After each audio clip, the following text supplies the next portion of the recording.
जगदीप धनखड़ ने सोमवार की शाम को अचानक अपने पद से इस्तीफा दे दिया। उन्होंने कहा कि यह फैसला उन्होंने स्वास्थ्य को प्राथमिकता देने के लिए लिया है। 74 साल के धनखड़ 2022 से उपराष्ट्रपति का पद संभाल रहे थे और 2027 में उनका कार्यकाल खत्म हो रहा था। राष्ट्रपति द्रौपदी मुर्मू ने आज बुधवार को उनका इस्तीफा स्वीकार भी कर लिया है।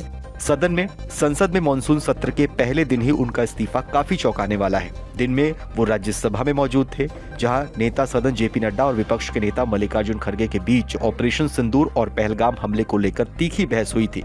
इस दौरान उपराष्ट्रपति को ये कहते हुए सुना गया था कि वो सुनिश्चित करेंगे कि मुद्दे को लेकर तमाम पहलुओं पर चर्चा हो। बाद में उन्होंने विपक्ष और सत्ता पक्ष की एक मीटिंग बुलाई थी, जिसमें कहा जा रहा है कि सत्ता पक्ष के सांसद नहीं पहुंचे। इसके बाद देर शाम जगदीप धनखड़ ने अपने इस्तीफे का ऐलान कर दिया, जिसको लेकर अटकलों का बाजार अब गर्म हो गया है। सोमवार की शाम करीब 4:30 बजे उपराष्ट्रपति जगदीप धनखड़ की ओर से बुलाए गए बिजनेस एडवाइजरी कमेटी यानी बीएससी की बैठक में केंद्रीय मंत्री जेपी नड्डा और संसदीय कार्य मंत्री किरेन रिजिजू शामिल नहीं हुए।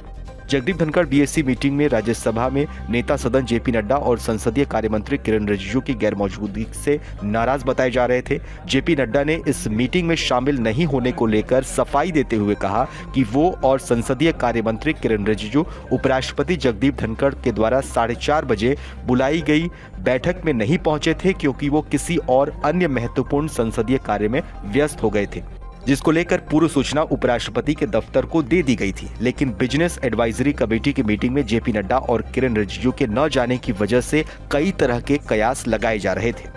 केंद्रीय मंत्री जेपी नड्डा ने अपने एक और बयान पर सफाई दी है। उनका ये बयान सोमवार को राज्यसभा में दिया गया था। इस दौरान चेयर पर जगदीप धनखड़ ही मौजूद थे। इस दौरान जेपी नड्डा ने कहा था कि गुस्सा मत करो भैया, गुस्सा मत करो, रिकॉर्ड में कुछ नहीं जाएगा, मैं जो बोल रहा हूं वही जाएगा। आपको पता होना चाहिए, ये कहा जा रहा है कि इस बयान को लेकर भी कंफ्यूजन पैदा हो गया है।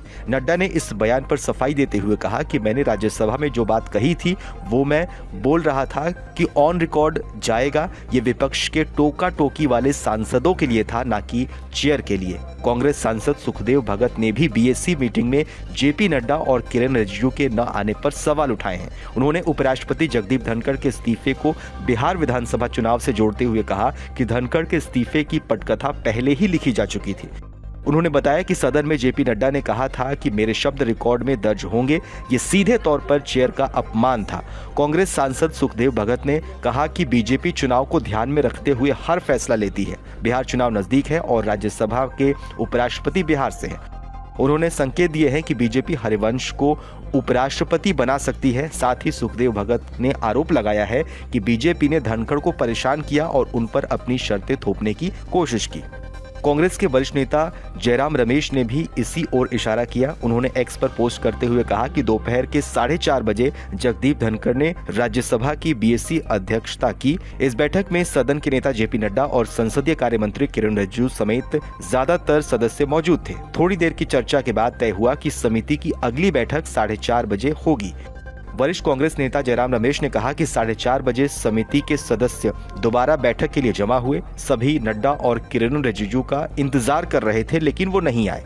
रमेश ने कहा कि सबसे हैरानी की बात ये थी कि जगदीप धनखड़ को व्यक्तिगत रूप से ये नहीं बताया गया कि दोनों मंत्री बैठक में शामिल नहीं होंगे। कांग्रेस नेता ने दावा किया है कि स्वाभाविक रूप से उन्हें इस बात का बुरा लगा होगा और उन्होंने बीएससी की अगली बैठक मंगलवार की दोपहर 1 बजे के लिए टाल दी।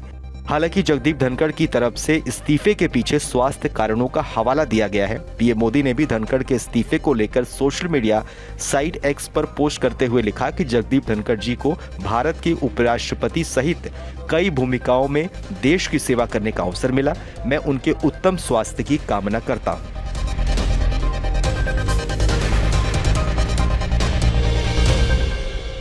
जैसे कि मैं सो रहा हूँ तो पिताजी को जगाना है मुझे, तो वो डायरेक्ट उठाने के बजाय, और हिंसा की परंपरा मेरे यहाँ नहीं थी सौभाग्य से, तो वो क्या करते थे कि उस कमरे में आ जाएंगे या बाहर से गुजरेंगे और चौपाई बोलेंगे, प्रात काल उठ के रघुनाथा मात पिता गुरु नावही माता। कभी कभी मैं गुस्से में उठ करके अरे पापा चरण स्पर्श किया और सो गया। मैंने कहा अब मत उठाना।